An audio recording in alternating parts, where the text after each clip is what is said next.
Apologies in advance if anybody feels super called out by what I'm about to say, but I think for most content creators, your content is not the problem. It's all the shit you're scared of beneath the surface that is making your content worse. As a content coach, I'm working with content creators every single day. I hear the same questions, the same issues come up again and again, and I'm going to tell you what I think they really mean. The first thing I hear all the time is my niche is too overcrowded, it's too oversaturated, it's too hard to grow right now. And what I think that really means is I don't think I'm interesting enough to compete.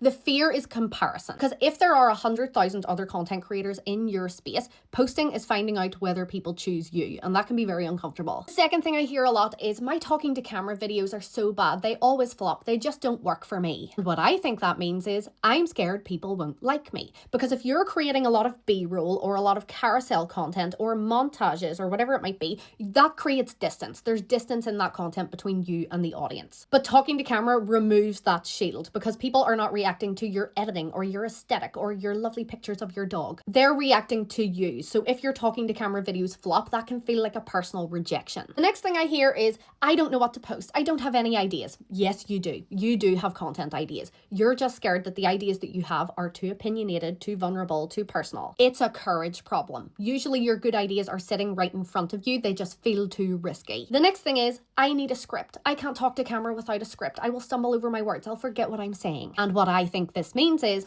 I'm scared to trust myself. I think a script is going to give me confidence. People who use a script are hoping that the script protects them against stumbling over their words, saying the wrong thing, being judged, being awkward. It's like emotional armor. And if you're not careful, you can become incredibly dependent on it. People who tell me they don't have time, I think what this really means is I'm scared to prioritize this in case it doesn't work. If you tell me that you're waiting until you're more confident, you're working up to talking to camera, or you want to wait until you have better equipment, what you're trying to do is mitigate failure. You're trying to have an element of control over how your content performs. And unfortunately, you can't do that. Failing is part of the process. You can use every single tip, every single piece of advice that I post on my page, but until you get the fuck out of your own way, none of it's gonna work. You need to let go of those fears. Easier said than done, I know, but it has to be said.